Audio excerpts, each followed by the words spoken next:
بسم اللہ الرحمن الرحیم۔ السلام علیکم دوستو، دنیا بھر کی خبروں میں آج آپ سنیں گے، لیکن اس سے پہلے اگر ہو سکے تو لائک، سبسکرائب اور بیل آئیکن کا بٹن ضرور دبا لیں، شکریہ۔ سعودی عرب میں 20 ریال کا کرنسی نوٹ جاری۔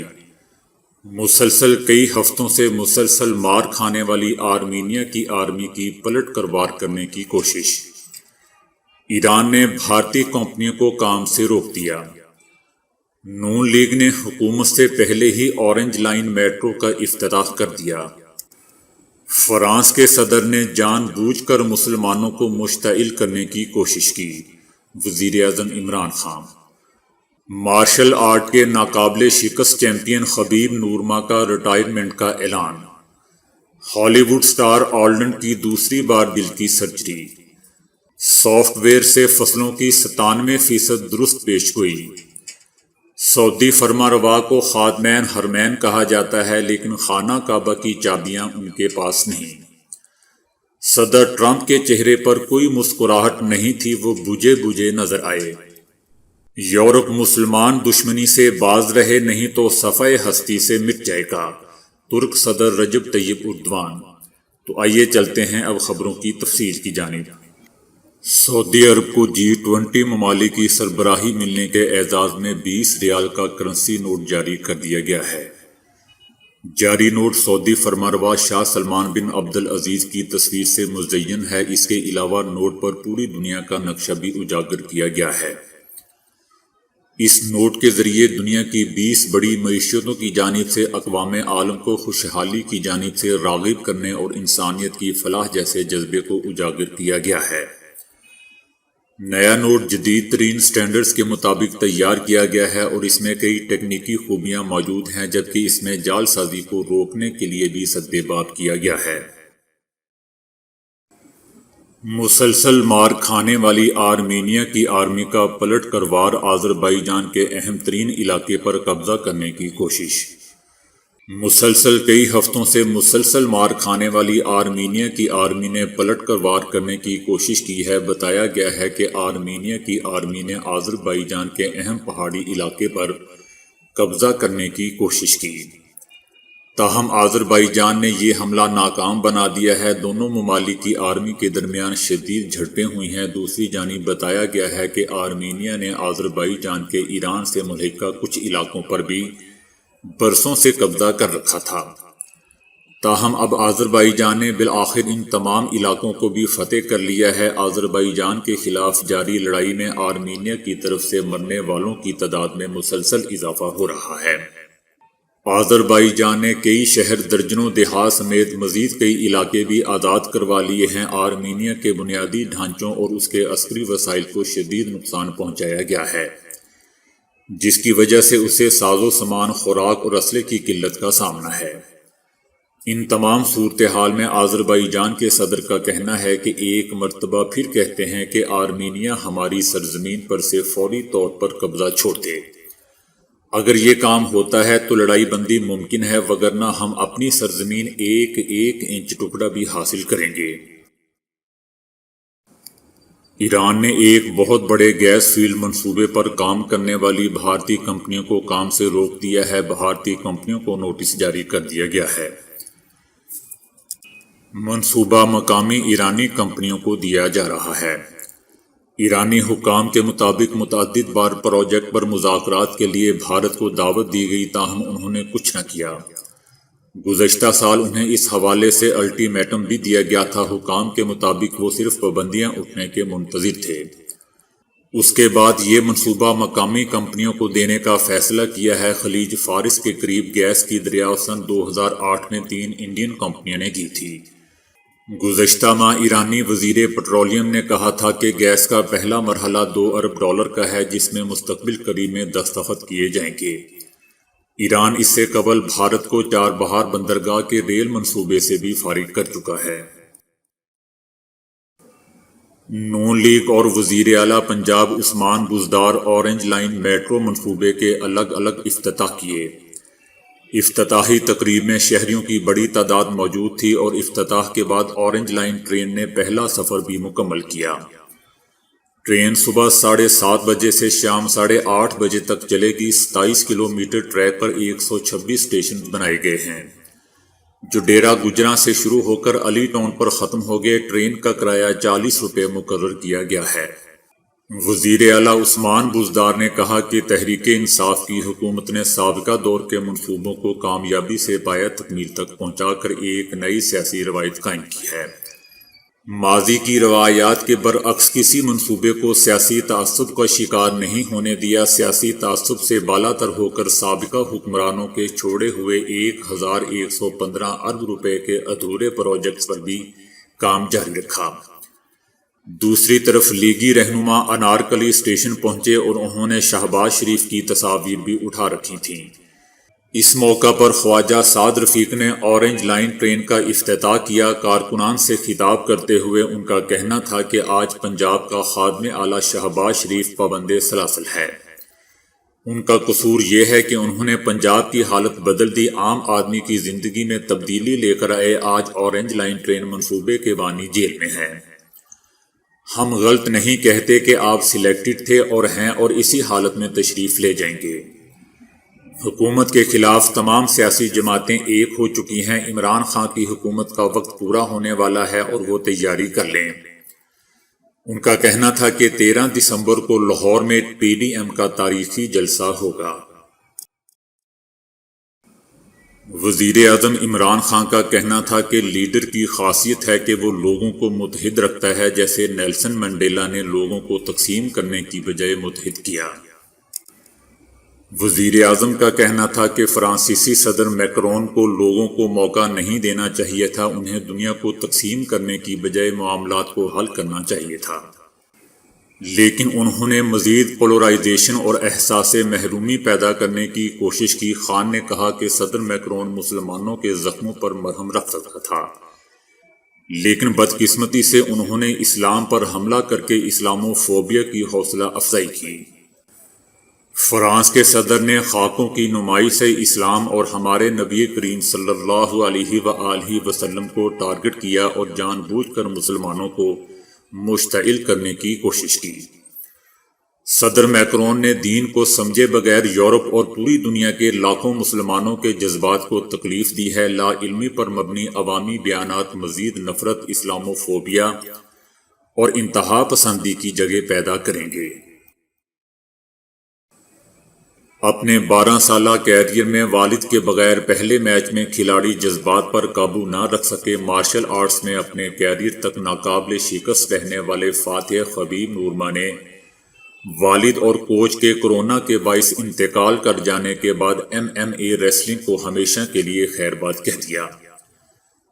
2008 سے کیریئر کا آغاز کرنے والے لائٹ ویٹ ورلڈ چیمپئن خبیب نورما نے اپنی آخری فائٹ امریکہ کے جسٹن گیتھکے کو دوسرے ہی ہاف میں مات دینے کے بعد ریٹائرمنٹ کا اعلان کر دیا۔ یہ 12 سالہ کیریئر کے دوران پہلا میچ تھا جسے عالمی چیمپئن نے اپنے والد جو ان کے استاد اور کوچ بھی تھے ان کے بغیر کھیلا تھا۔ والد کی کمی کی شدید احساس سے مغلوب ہو کر انہوں نے میچ کے فوری بعد ریٹائرمنٹ لے لی۔ 32 سالہ مارشل آرٹ چیمپئن نے امریکی مخالف کو دوسرے ہاف میں ہی پسپا کر دیا اور اپنے دستانے اتار کر رکھ دیے اور کہا کہ یہ UFC میں میری آخری لڑائی تھی۔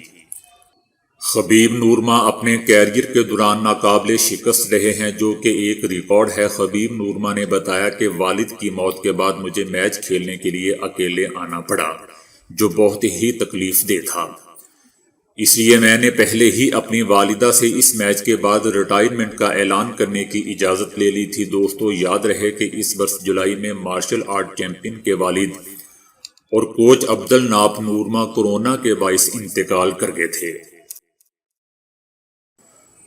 مضبوط جسم اور توانا مسلز رکھنے والے باڈی بلڈر اور ایکشن ہیرو 73 سالہ آرلینڈ کے دل کی ایک بار پھر سرجری ہوئی ہے۔ فلمی دنیا اور سیاست میں یکساں کامیابی حاصل کرنے والے آرلینڈ بستر پر لیٹے ہوئے ہیں اور مطمئن اور صحت یاب دکھائی دے رہے ہیں۔ اداکار کا 2018 میں اوپن ہارٹ سرجری کے ذریعے پلمونری وال بھی تبدیل کیا جا چکا ہے۔ تصاویر اور مشین لرننگ کے ذریعے ذرائع کی پیشگوئی کا ایک نظام بنایا گیا ہے جو 97% درستگی سے کسی فصل کی قسمت بتا سکتا ہے اور اسے تباہی سے بچانے میں مدد کر سکتا ہے۔ ذرائع دان مائیکل گومیز نے کہا ہے کہ بڑے رقبے پر پھیلی ہوئی فصلوں کی صحت کا خیال رکھنا محال ہوتا ہے۔ اب سمارٹ فون تصاویر، ڈرون کی ویڈیوز اور سیٹلائٹ تصاویر کو ملا کر دیکھا گیا ہے کہ انہیں مشین لرننگ میں شامل کر کے کس طرح پیشگوئی کی جا سکتی ہے۔ ان کا کہنا تھا کہ اس سے جو کچھ نتائج نکلے وہ 97% درست تھے۔ تمام تصاویر کو ایک تربیت یافتہ سافٹ ویئر میں شامل کیا گیا تو اس نے فصلوں کو آگے درپیش مسائل اور امراض کا بخوبی اندازہ لگا لیا۔ یہ دلچسپ تحقیق کانگو اور بینن میں کی گئی ہے جہاں کیلے کی فصلیں اکثر خراب ہو جاتی ہیں۔ اس خطے کے لاکھوں لوگ بھوک مٹانے کے لیے کیلے اور اس سے بنے کھانوں پر انحصار کرتے ہیں، یہاں تک کہ چھوٹے کسانوں کے کیلے بغات تباہ ہو جائیں تو وہ دیوالیہ ہو جاتے ہیں۔ سافٹ ویئر میں تمام بیماریوں کی معلومات ڈالی گئی۔ کیلے کی فصلوں کو تباہ ہونے میں بہت دیر نہیں لگتی۔ اس کے لیے سمارٹ فون کی تصاویر، ڈرون اور سیٹلائٹ تصاویر کی مدد سے کیلوں کی فصلوں کو تباہی سے بھی بچایا گیا۔ اس کا پورا ڈیٹا بیس کسانوں کے لیے مفت میں دستیاب ہے اور دنیا کو کوئی بھی شخص انہیں استعمال کر سکتا ہے۔ اسی ٹیکنالوجی کو دیگر فصلوں کو تباہ کرنے والے ظاہری امراض سے بھی بچایا جا سکتا ہے۔ مثلاً افریقہ میں مکئی کی فصلیں آئے دن متاثر ہوتی رہتی ہیں اور اربوں ڈالرز کا نقصان ہو جاتا ہے۔ خانہ کعبہ کی چابیاں سعودی شاہی خاندان کے پاس کیوں نہیں رکھی جاتی؟ حالانکہ سعودی فرمانروا کو خادمین حرمین شریفین کہا جاتا ہے، لیکن در حقیقت خانہ کعبہ کی چابیاں ان کے پاس نہیں ہوتی۔ یہ چابیاں صدیوں سے شیبی خاندان کے پاس ہیں۔ بیت اللہ کی چابیاں اس خاندان کے پاس اس لیے چلی آ رہی ہیں کہ خود اللہ تعالیٰ نے اس کام کے لیے اس خاندان کا انتخاب کیا تھا اور رسول اللہ صلی اللہ علیہ وآلہ وسلم نے چابیاں ان کے حوالے کی تھیں۔ جب 8 ہجری میں مسلمان مکہ پر غالب آئے اور اسے فتح کیا تو نبی کریم صلی اللہ علیہ وآلہ وسلم نے خانہ کعبہ میں داخل ہونے کی خواہش ظاہر کی، لیکن خانہ کعبہ کا دروازہ لاک تھا۔ لوگوں نے بتایا کہ اس کی چابیاں عثمان ابن طلحہ کے پاس ہیں۔ عثمان ابن طلحہ مسلمانوں کے مکہ مکرمہ فتح کر لینے کے بعد خوف زدہ ہو کر خانہ کعبہ کی چھت پر چھپے ہوئے تھے۔ لوگوں کے بتانے پر رسول اللہ صلی اللہ علیہ وآلہ وسلم نے حضرت علی رضی اللہ تعالی عنہ کو حکم دیا کہ عثمان سے چابیاں لے کر دروازہ کھولو۔ جب حضرت علی رضی اللہ تعالی عنہ نے عثمان سے چابیاں طلب کی تو اس نے دینے سے انکار کر دیا۔ حضرت علی رضی اللہ تعالی عنہ نے ان کا انکار نظر انداز کر دیا اور ان سے چابیاں چھین لیں اور دروازہ کھول دیا، اور رسول اللہ صلی اللہ علیہ وآلہ وسلم خانہ کعبہ کے اندر داخل ہو گئے۔ بیت اللہ کے اندر رسول اللہ صلی اللہ علیہ وآلہ وسلم نماز ادا کر رہے تھے کہ حضرت جبرائیل علیہ السلام اللہ کا پیغام لے کر آ گئے۔ پیغام یہ تھا کہ بے شک اللہ آپ کو حکم دیتا ہے کہ امانتیں امانت والوں کو پہنچا دو، اور جب لوگوں کے درمیان فیصلہ کرو تو انصاف سے فیصلہ کرو۔ بے شک اللہ آپ کو اچھی نصیحت کرتا ہے، بے شک اللہ سننے والا اور دیکھنے والا ہے۔ حضور صلی اللہ علیہ وآلہ وسلم کو جیسے ہی جبرائیل علیہ السلام نے اللہ کا یہ پیغام پہنچایا، انہوں نے فوری طور پر حضرت علی رضی اللہ تعالی عنہ کو حکم دیا کہ عثمان کے پاس واپس جاؤ اور چابیاں اس کے حوالے کر دو اور اس سے اپنے رویے پر معذرت کرو۔ جب حضرت علی رضی اللہ تعالی عنہ نے جا کر عثمان ابن طلحہ کو چابیاں واپس کیں اور ان سے معذرت چاہی تو عثمان حیران رہ گئے کہ ایک عظیم فاتح نے انہیں چابیاں واپس بھجوا دی ہیں۔ تب حضرت علی رضی اللہ تعالی عنہ نے آیت کریمہ نزول کا واقعہ اسے سنایا اور بتایا کہ اللہ تعالیٰ نے حکم دیا ہے کہ چابیاں عثمان کو واپس کر دو۔ یہ سن کر عثمان ابن طلحہ نے فوراً کہا کہ میں شہادت دیتا ہوں کہ اللہ ایک ہے اور محمد رسول اللہ صلی اللہ علیہ وآلہ وسلم اللہ کے رسول ہیں، اور اس طرح اسلام قبول کر لیا۔ دوستو، حضرت عثمان ابن طلحہ رضی اللہ تعالی عنہ کے اسلام قبول کرنے کے بعد حضرت جبرائیل علیہ السلام واپس رسول اللہ صلی اللہ علیہ وآلہ وسلم کے پاس آئے اور چابیوں کے متعلق اللہ کا حکم سنایا۔ کہ آج کے بعد تا قیامت خانہ کعبہ کی چابیاں عثمان ابن طلحہ رضی اللہ تعالی عنہ کے خاندان کے پاس ہی رہیں گی۔ دوستو، اس دن کے بعد سے آج تک خانہ کعبہ کی چابیاں اسی خاندان کے پاس چلی آ رہی ہیں۔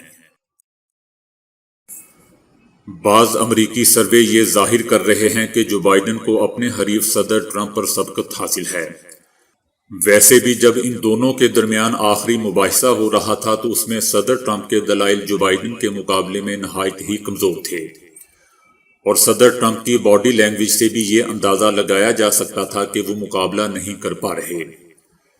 ان کے چہرے پر بحث کے دوران نہ تو کوئی مسکراہٹ تھی بلکہ بجھے بجھے نظر آ رہے تھے۔ اس کے برعکس جو بائیڈن صدارتی بحث کے دوران خاصے چاق و چوبند نظر آ رہے تھے، بلکہ ان کے چہرے پر مسکراہٹ یہ ظاہر کر رہی تھی کہ وہ بازی جیت چکے ہیں۔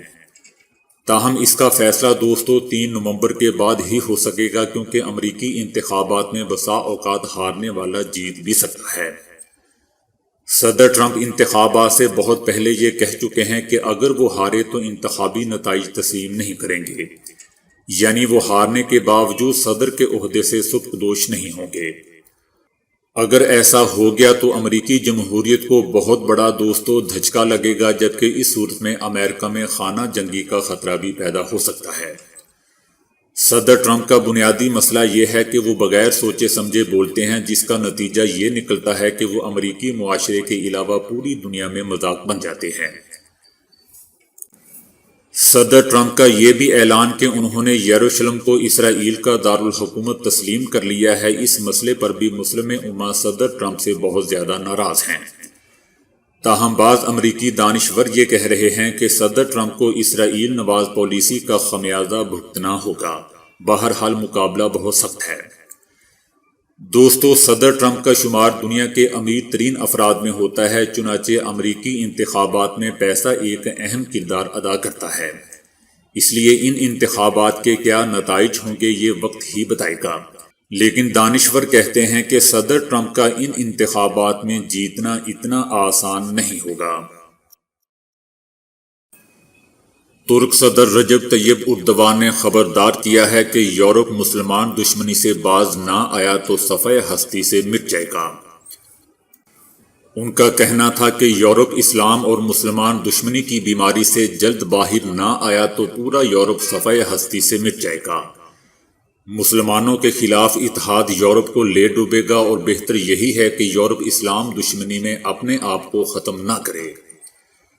انہوں نے کہا کہ فرانس کے صدر میکرون کو دماغی علاج کی ضرورت ہے۔ اردوان کا کہنا تھا کہ یورپی ممالک کے سیاستدان اپنی ناکامیوں پر پردہ ڈالنے کے لیے مسلم دشمنی کو استعمال کر رہے ہیں، اور ہم فرانسیسی صدر سے ذمہ دار شخصیت کی حیثیت سے کام کرنے کی امید رکھتے ہیں۔ دوستو، یاد رہے کہ گزشتہ دنوں فرانسیسی صدر میکرون نے ملک میں خواتین پر حجاب پہننے کی پابندی کو نجی شعبے میں بھی لاگو کرنے کا اعلان کیا تھا۔